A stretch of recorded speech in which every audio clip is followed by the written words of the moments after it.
ये जो वक्फ नाम पर जो गुंडई होती थी वो बंद होगी। जो पॉइंट्स रखे गए विपक्ष के सदस्य द्वारा कमेटी में, तो वो नहीं माने गए हैं। किसी का कोई छूटा नहीं है, किसी का डिसेंट नोट को अलग नहीं रखा गया है, सब शेड्यूल में है। ये जो बिल है इसका हम विरोध करते हैं। It is unconstitutional. विपक्ष को अपनी राजनीति करनी है। मुस्लिम समुदाय के लिए एक बहुत अच्छा संदेश है कि अब उनकी जिंदगी आसान हो जाएगी। जो उनके साथ जो अत्याचार होता था कि कभी भी उन्होंने की जमीनों पर नोटिस आ जाती थी, अब वो सारे मुसलमान समुदाय के लिए ये आज का दिन ही बहुत खुशखबरी है कि अब उनका हक कोई उनसे छीनेगा नहीं। अब कोई गुंडागर्दी उनके साथ नहीं होगी। ये जो वक्फ नाम पर जो गुंडई होती थी वो बंद होगी। तो मुस्लिम समुदाय के लिए बहुत ही अच्छा दिन है। मैं सभी वो समुदाय को, वो सभी गरीब को, मजलूमों को जिनकी कोई नहीं सुनता था, वक्फ नाम पर जिनकी जमीनें ले ली जाती थी, छीन ली जाती थी, सबको बहुत बहुत साधुवाद है और शुभकामनाएं हैं कि अब उनकी जिंदगी बहुत आसान होगी। हक से और हकीकत के साथ अब उनकी चीजें उनके पास रहेगी, उनका पेपर उनके पास रहेगा।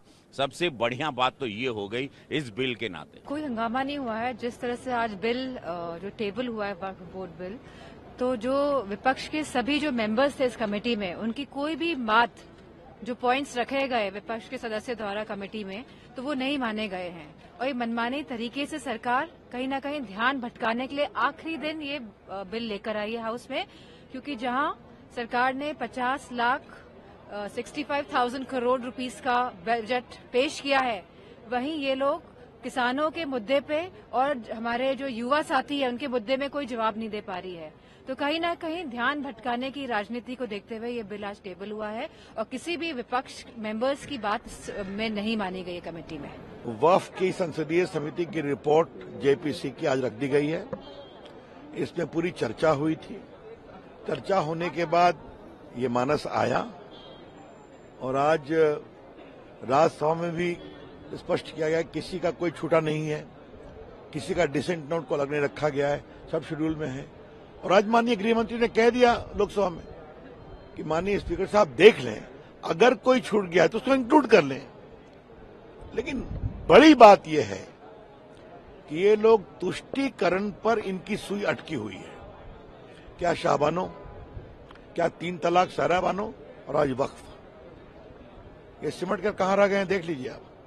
आज भाजपा 21 स्टेट्स में एनडीए के साथ शासन करती है। केंद्र में हमारी सरकार तीसरी बार है। वो बार बार हारते हैं, जनता सफाया करती है। तो ये बिल अब चर्चा में आएगा, अपनी बात कहें। लेकिन विपक्ष के लोगों को एक बात मैं बहुत विनम्रता से कहना चाहूंगा, आपको अपनी बात कहने का अधिकार है, लेकिन आपकी बात मानी ही जाए ये तो जरूरी नहीं है ना।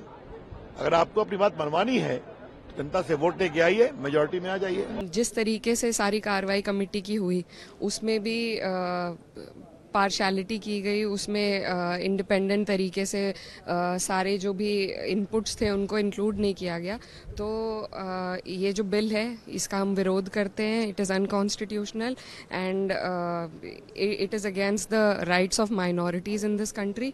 तो बिल्कुल हम लोग इसके शुरू से ही खिलाफ में थे, लेकिन जेपीसी के माध्यम से बहाना दिया गया कि हमारी बातें, हमारे जो विरोध हैं उनको भी संज्ञान में लेकर इंक्लूड किया जाएगा, लेकिन ऐसा नहीं हुआ है। कई डिसेंट नोट्स जो एमपीज़ के हैं, जो लोग जेपीसी में थे, उनको एडिट करके इसमें डाला गया है और जितनी भी उनको चिंता थी उनको ठीक तरीके से रिजॉल्व करके इंक्लूड नहीं किया गया है। So there was no point of the JPC. जिस वजह से जेपीसी बनाई गई थी वो वजह को पूरा नहीं करती है। तो जाहिर सी बात है हम लोग सभी लोग, पूरा विपक्ष इस अनकॉन्स्टिट्यूशनल बिल के विरोध में है।